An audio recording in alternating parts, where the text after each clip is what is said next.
Gloria a nuestro Dios. Pueden tomar sus lugares, hermanos. Mm.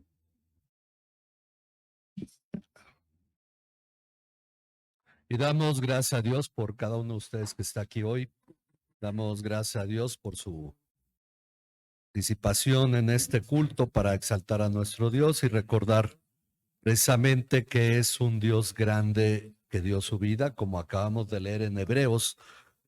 Que es cierto, pasajes como el que leímos de Hebreos 9 requieren de su explicación y para eso dimos un curso de Hebreos, pero sobre todo el hecho de que nos habla sobre el sacrificio de Cristo. Podemos asumir algunas cosas leyendo el pasaje de primera instancia, que él entró en el tabernáculo celestial, no en uno hecho por manos de hombres, para dar redención eterna.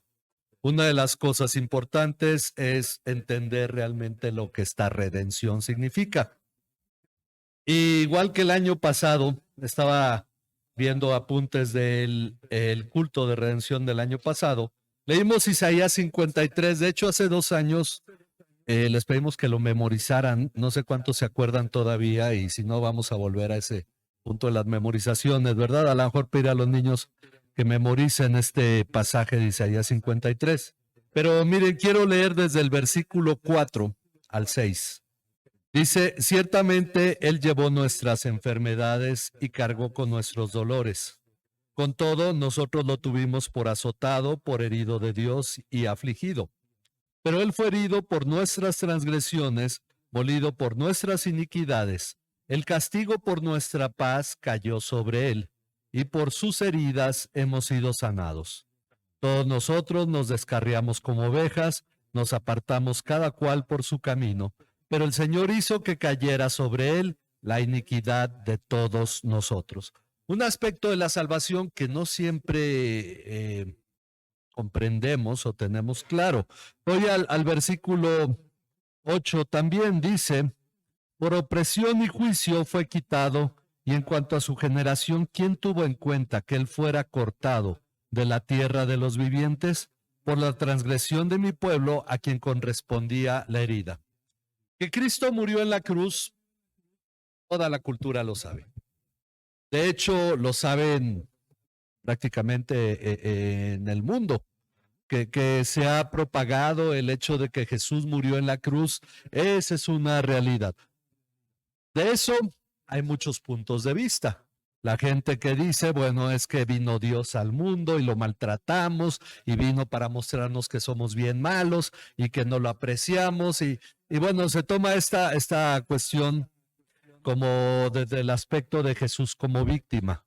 Otros más dicen, bueno, fue para mostrar que los judíos son malos y se toma una corriente política también en ese sentido, que ahorita hay mucho en auge sobre ello. Pero otros más dicen, bueno, es que vino para tratar de hacer lo correcto y ayudar a los pobres, a los necesitados, rompió con la cultura, rompió con las tradiciones, rompió con el dominio de los ricos, de los poderosos y bueno, el revolucionario. Y muchos tienen puntos de vista sobre muchas cosas. Sin embargo, el cristiano debe tener cosas claras. Jesús primeramente vino voluntariamente. ¿Sabía que vino cuando vino a la tierra? Él sabía lo que venía. Él dice que vino a dar su vida en rescate por muchos. El Hijo del Hombre no vino para ser servido, sino para servir y dar su vida en rescate por muchos. Tenía claro a qué venía y por eso él dijo, nadie me quita mi vida, yo de mí mismo la doy. Tengo capacidad para tomarla, tengo capacidad para ponerla, tengo capacidad para volverla a tomar. Y por eso el Padre me ama, porque pongo mi vida voluntariamente. Ahora, sabemos que Jesús vino para morir. El escritor de la carta a los Hebreos dice, él no podría ser sumo sacerdote si primero estuviera en la tierra, porque en la carne pertenece a la tribu de Judá, que no tiene nada que hacer con el sacerdocio. Pero en segundo lugar, todo sumo sacerdote al entrar a la presencia de Dios debía llevar algo que ofrecer. No podía entrar con las manos vacías, sino que entró con la sangre, con su propia sangre, como leímos hace un rato en Hebreos 9. Él entró con su propia sangre porque él tenía que ofrecer algo. Si le hubieran quitado su vida en lugar de que la ofreciera, no podría ser sumo sacerdote. Pero hay un aspecto importante y uno puede decir, bueno, aprendemos todo eso y todo eso puede quedar claro para nosotros. Pero ¿en qué manera nosotros en nuestra vida podemos verlo reflejado? Miren, la realidad es que cada día es más o cada año es más popular el evento de hacer la representación de la crucifixión de Cristo. Eso no ha cambiado a la sociedad.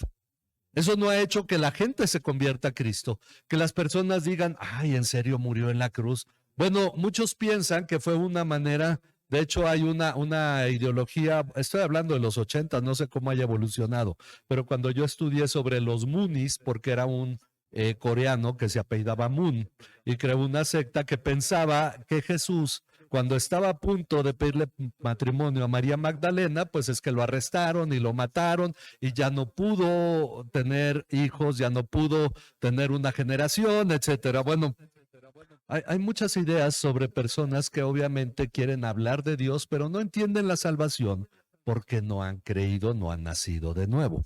Una cosa es entender actos y otra es entender el motivo de esos actos.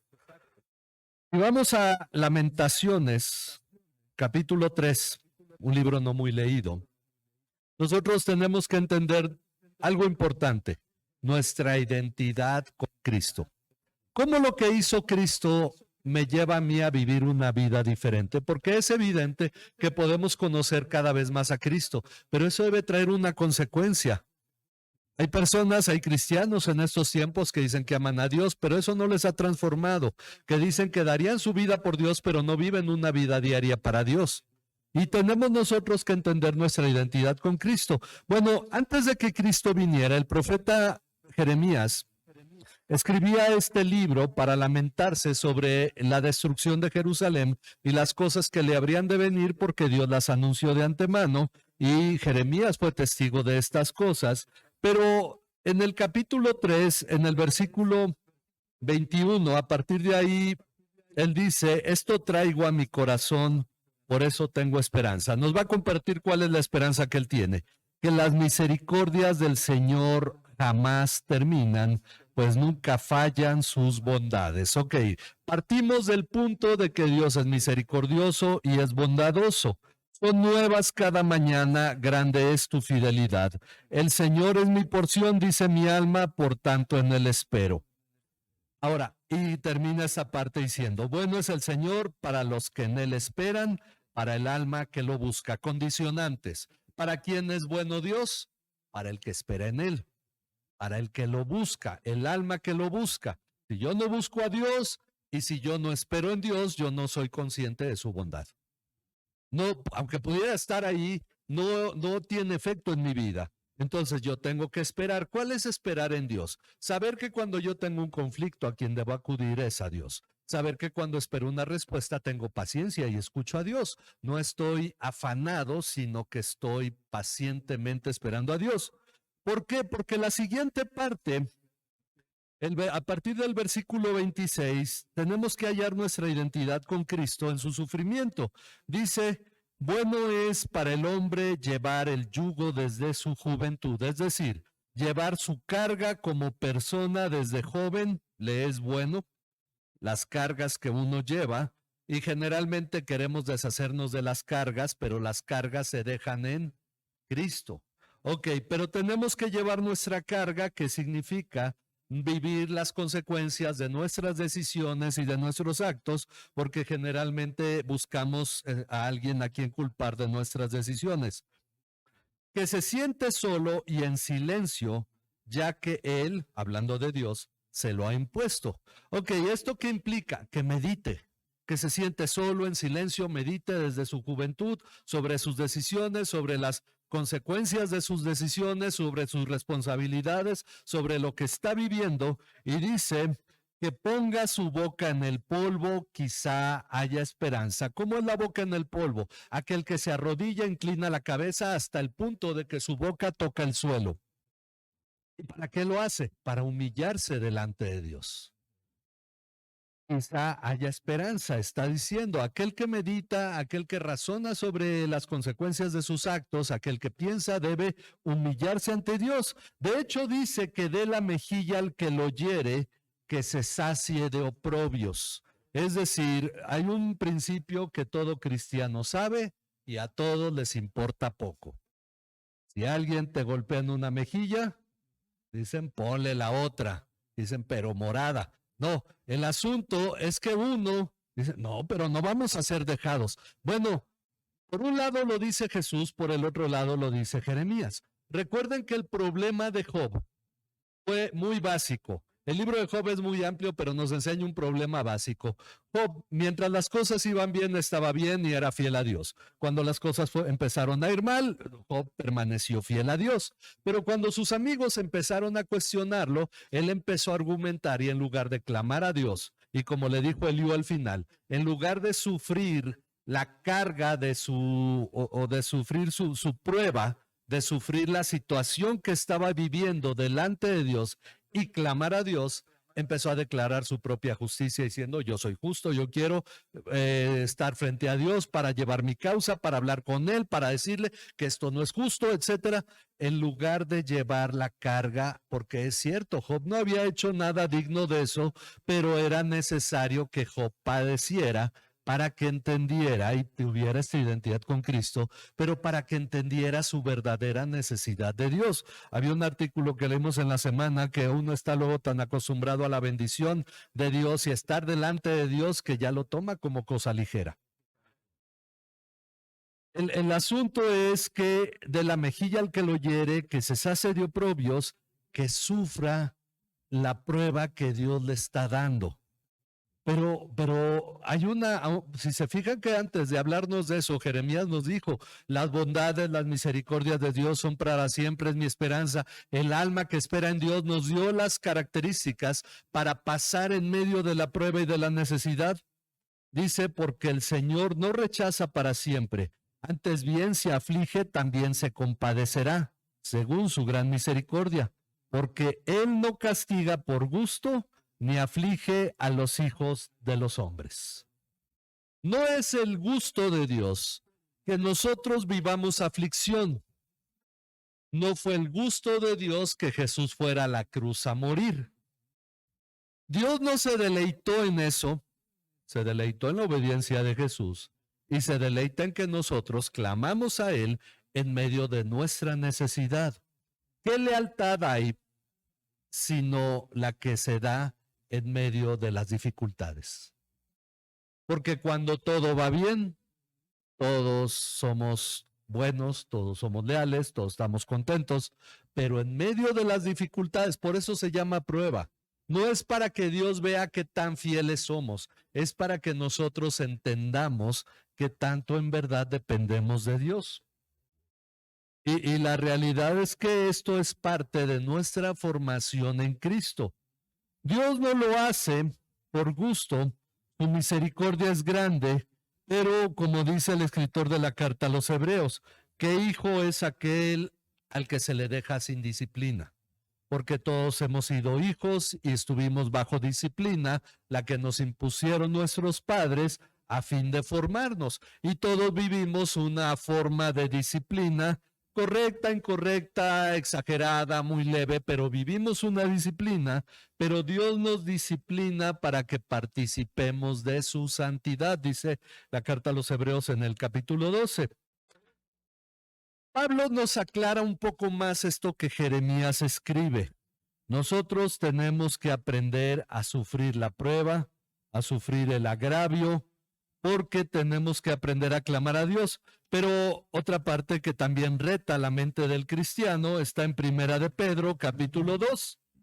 El cristiano dice, bueno, hay que hacer lo bueno, pero pues si vas a sufrir por eso, pues ya mejor no hay que hacerlo. Y uno a veces trata de conjuntar el pensamiento cristiano con el pensamiento del mundo, con la conveniencia personal.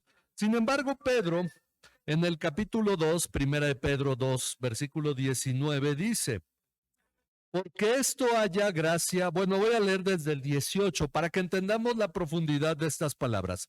Siervos, estén sujetos a sus amos con todo respeto. Le está hablando a los esclavos, no está hablando de independizarse de ellos. Sujetos a sus amos con todo respeto, no solo a los que son buenos y afables, sino también a los que son como Insoportable, no sé en la Reina Valera cómo dice. Difíciles de soportar. Uno puede decir, no, pero pongámoslo ahora más sencillo, porque no solo te pagan, es el jefe y puedes renunciar cuando quieras. Pero cuando estás en el trabajo y el jefe es insoportable, ¿qué dice Pedro que debes hacer? Ser obediente. El jefe puede ser pesado, una carga, pero uno dice, oye, pero estoy haciendo lo correcto y sufro por ello, creo que no es justo. Bueno, estas son las palabras que Pedro da, que Dios da a través del apóstol Pedro. Porque esto haya gracia si por causa de la conciencia ante Dios alguien sobrelleva penalidades sufriendo injustamente. Es decir, haya gracia que tú sufras injustamente por hacer lo bueno. Haces lo bueno y te regañan. Hay otro que hace lo malo y hasta le aplauden. Y así es el mundo, ¿sí o no? Al que mata miles, le dicen, bueno, es un libertador. Y al que nomás se equivocó en una letra, en una hoja y un oficio, pues ya casi lo andan despidiendo, ¿no? Y es un criminal casi, casi. Bueno, son aspectos en los que hay que aprender a sufrir eso. Sufriendo injustamente, dice, pues, ¿qué mérito hay? Si cuando ustedes pecan y son tratados con severidad, lo soportan con paciencia, es decir, bueno, sí, fue mi error, la regué y entonces sufro el castigo. ¿Eso qué mérito hay?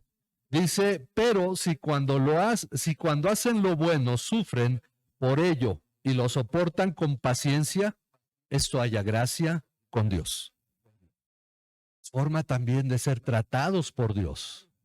Porque acabamos de leer que Pedro se lo dice a los esclavos, que Jeremías dice que uno soporte y se llene de oprobio.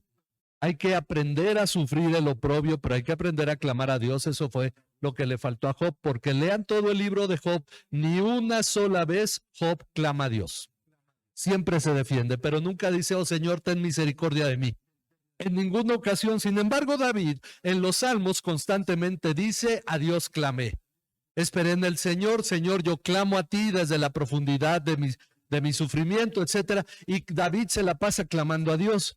Job nunca clamó a Dios ni una sola vez y tuvo que aprender precisamente eso. Ahora, cuando tenemos un problema, tenemos que aprender a clamar a Dios.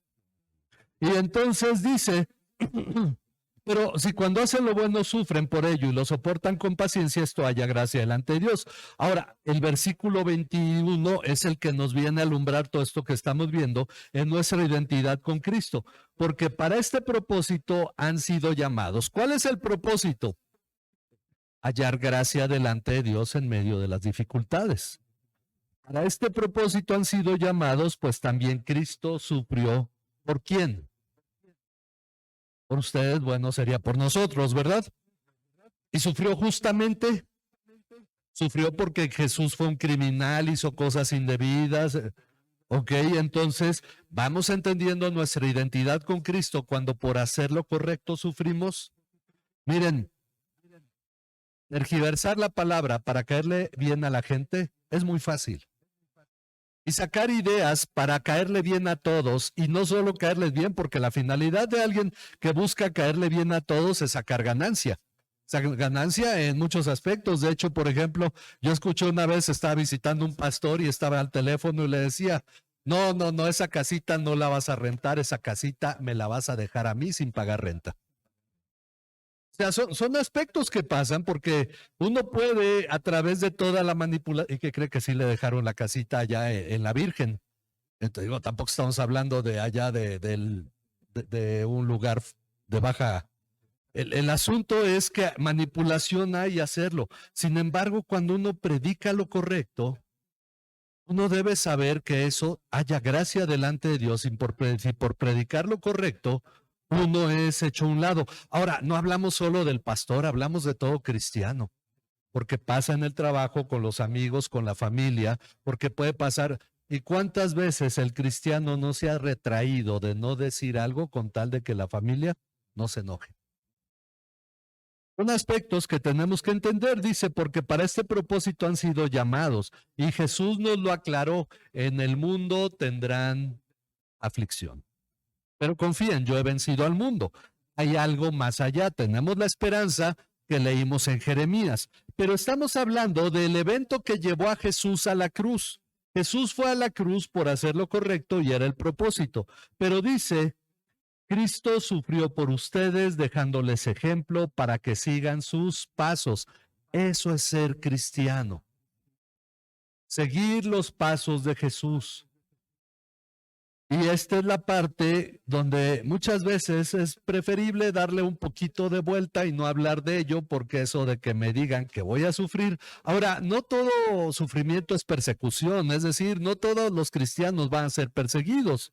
No vivimos en una sociedad que hasta estas fechas dé luces de ello, aunque sí pasa en Chiapas, en Hidalgo y en Puebla, que es donde se han registrado las persecuciones de cristianos. Persecuciones con un cierto nivel, porque también tienen sus límites. Pero el asunto es que nosotros debemos entender algo. Nosotros tenemos que seguir los pasos de Jesús, dice, y estos son parte de sus pasos que entender, el cual no cometió pecado, ni engaño alguno se halló en su boca, y quien cuando lo ultrajaban no respondía ultrajando. Si así me hizo, así le digo.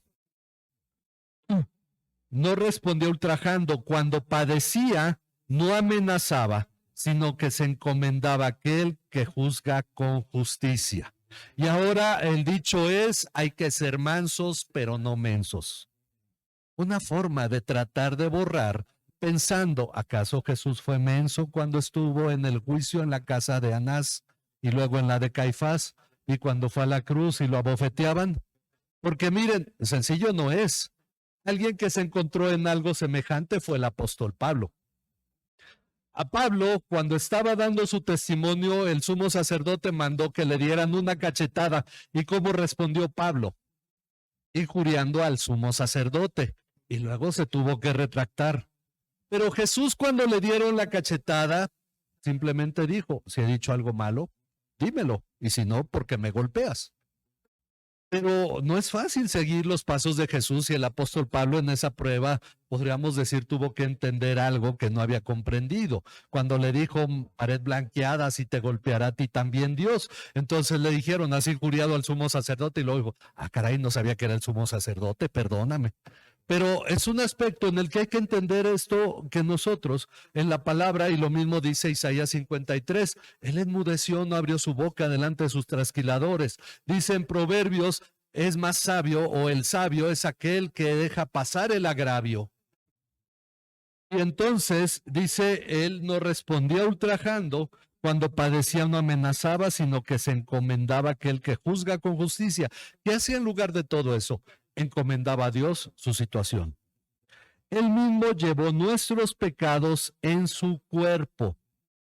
Hace 2 días estuve comentando con un familiar que me decía que en la iglesia, dice, tenemos un pastor nuevo, está joven, tiene 24 años, y platicando un poco sobre el tema de la crucifixión, yo al final dije, oiga pastor, pero el Padre a Jesús le dio la espalda cuando él estaba en la cruz, ¿no? Y él le dijo, no, hermana, eso es una herejía. Y dice, bueno, yo lo había oído de un anciano cuando él dio un estudio y la realidad es que le dije, mira, no te preocupes, el pastor es joven y hay cosas que está entendiendo.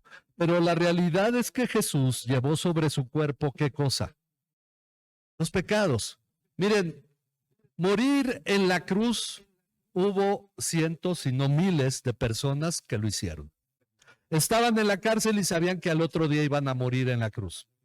Pero cuando Jesús está en Getsemaní, le dice a los discípulos, mi alma está angustiada hasta la muerte, sudó sangre. Uno decía, bueno, pero ¿cuántos más no han vivido lo mismo y van a morir en la cruz? Y Jesús sabía que en un momento lo iban a arrestar y iba a morir en la cruz. No era eso el peso que tenía.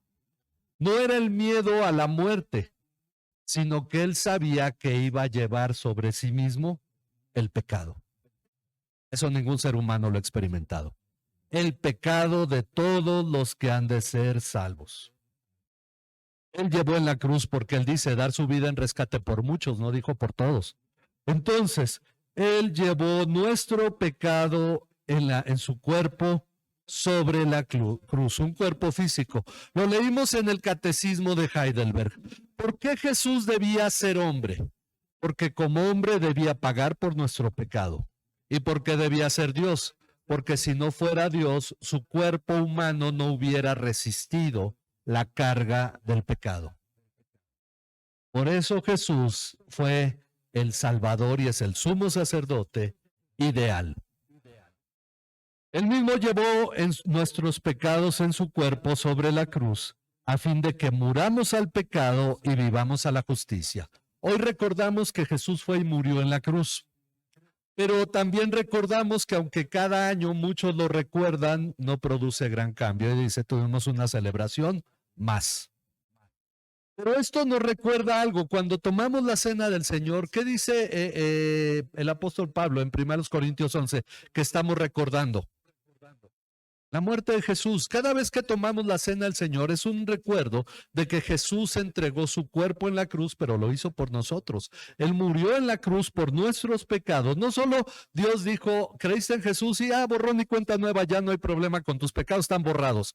No, fueron pagados, fueron tomados, tomó nuestro lugar. La palabra vicario en latín, anti en griego, Jesús fue nuestro antilutrón, es decir, cuando dice dar su vida en rescate por muchos, el término es ahí, lutrón anti, dar en lugar de. Cuando dice Jesús, ojo por ojo, diente por diente, el griego es este, ojo, antiojo, diente, antidiente. La palabra anti, que generalmente se toma como en contra o opuesto a, muy rara vez en la Biblia significa eso. En la mayoría de los casos significa en lugar de. El anticristo no está en contra de Cristo, sino es el que suplanta a Cristo. Y esta es una parte importante que entender. Por eso busca tomar el lugar de Dios, como dice ahí hablando sobre el hombre de pecado. Como los que dicen que vendrán muchos en mi nombre diciendo yo soy el Cristo. Ellos están tomando el lugar de Cristo. Ahora, Jesús es nuestro antilutrón o lutrón anti, el que vino y dio su vida en lugar de nosotros. Por eso dice, Él llevó nuestros pecados en su cuerpo sobre la cruz, a fin de que muramos al pecado y vivamos a la justicia, porque por sus heridas fueron ustedes sanados. Palabras que muchos repiten cuando van a orar por un enfermo.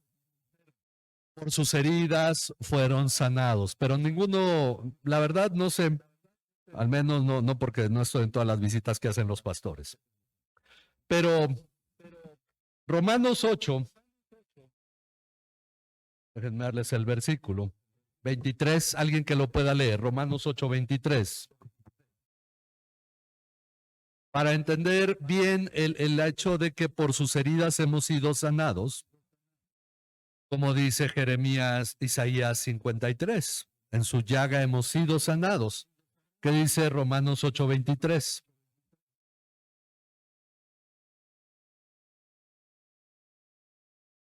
Nosotros mismos, esperando la adopción, la redención de nuestro cuerpo. Esperando la adopción, la redención de nuestro cuerpo. Estamos esperando nuestro cuerpo sea redimido. Nuestra alma ya fue redimida, pero nuestro cuerpo no. ¿Cuándo gemimos? Cuando uno va caminando y le duele, ¿qué hace? Y eso es gemir. Nosotros gemimos porque nuestro cuerpo se sigue doliendo. ¿Y cuándo va a ser redimido nuestro cuerpo? Pablo escribe a lo largo de 1 Corintios 15 que cuando Cristo venga, la trompeta final sonará, los muertos, bueno, esto también es semejante a 1 Tesalonicenses, pero 5, y cuando dice, porque sonará la trompeta y entonces todos seremos vivificados, el asunto es que nuestro cuerpo en la segunda venida de Cristo será redimido.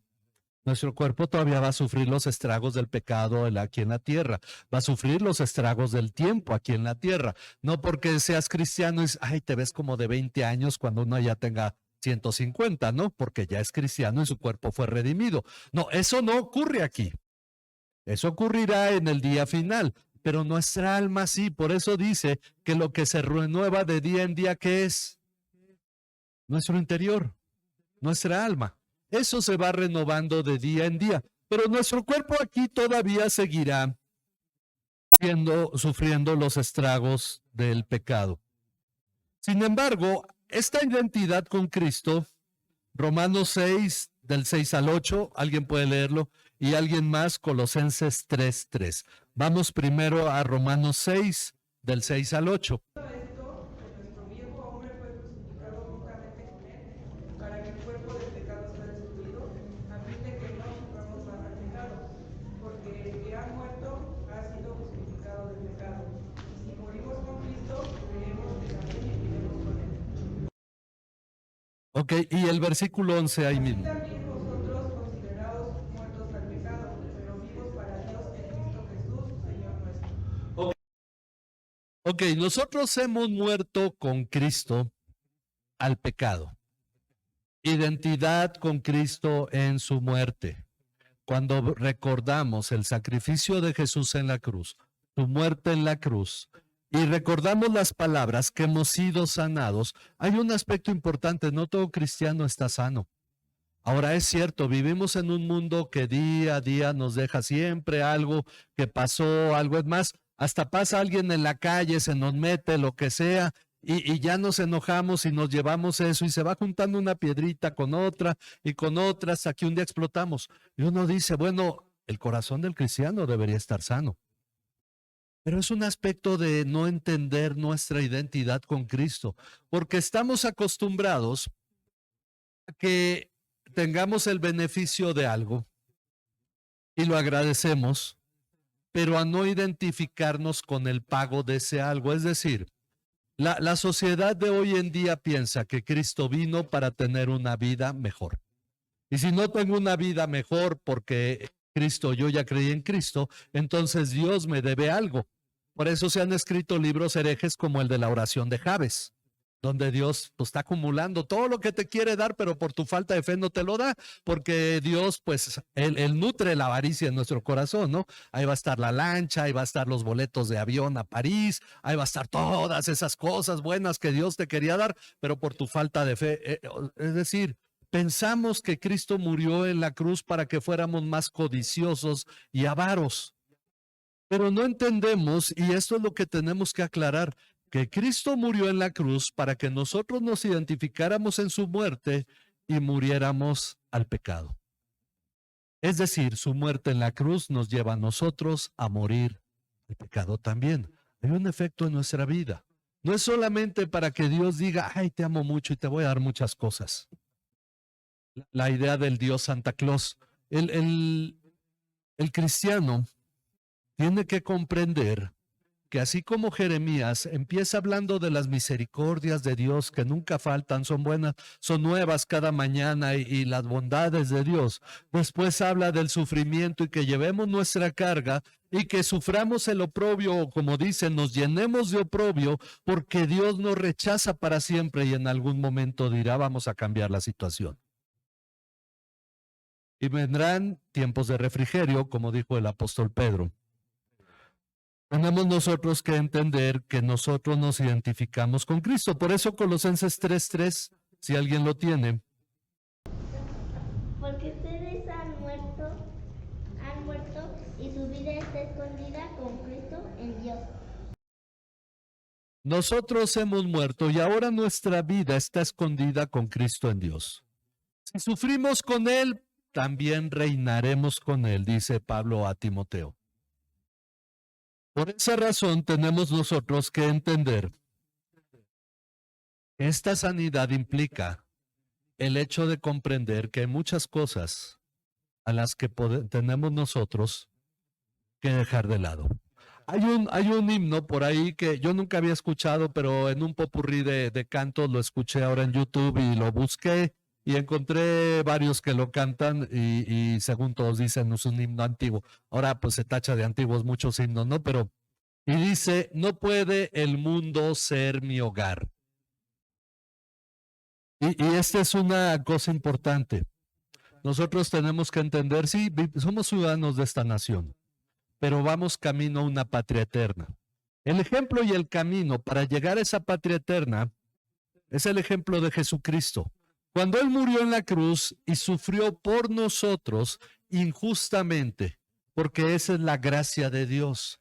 Nosotros no merecíamos que Jesús tomara nuestro pecado y lo pagara en la cruz. Y sin embargo, Él lo hizo. Por esa razón fue que nosotros somos salvos por gracia. Así nosotros, cuando sufrimos en esta vida, tenemos que entender que aun cuando la gente no vea esto con gracia, quien lo mira con gracia es Dios. Y que estamos siguiendo el ejemplo de Jesús, pero aún más. Esto implica que vamos a batallar con nosotros mismos para entender que hemos muerto al pecado y que ahora vivimos una vida que no se basa en lo terrenal, sino que nuestra vida está escondida con Cristo en Dios. Previamente dice, pongan la mira en las cosas de arriba, no en las de la tierra, porque ustedes han muerto. Ahora, esa es la cuestión. Tenemos que mirar, vivir esta vida, que incluso vamos a disfrutar más y vamos a descansar de muchas cosas, entendiendo el sentido de esta vida. Esta vida tiene sus afanes y nos toca vernos involucrados en ellos, pero siempre entendiendo que esto es temporal. Lo que ahora construyes o se le queda a alguien más cuando te vayas, o alguien va a venir y lo va a destruir y va a dejar de ser, y las cosas que van a cambiar. Y a lo mejor nadie se va a acordar que tú existías, porque ha habido en esta historia de México por lo menos miles y miles de personas que ni sabemos cómo se llamaban. Uno dice, oye, ¿cómo se llamaba tu tatarabuelo? Ah, pues no, ni idea. Y entonces hay muchas cosas que van a pasar porque tuvimos creo que 16 tatarabuelos, ¿no? Entonces, pues no sabemos los 16 nombres, ¿no? Así como tenemos 8 bisabuelos y 4 abuelos, ¿no? Eso es parte de todo ese crecimiento de la generación. Pero vamos a la eternidad. Para ello entendemos la muerte de Jesús como ejemplo en nosotros para lo que Pedro dice, porque para esto mismo fueron ustedes llamados. Y dice que nosotros, por sus heridas, hemos sido sanados. Significa todo agravio que has sufrido, toda carga, todo peso que has llevado, ya lo puedes dejar en Jesús. Ya puedes entender que tú tienes que identificarte con Él porque aquel agravio que has sufrido ya no importa.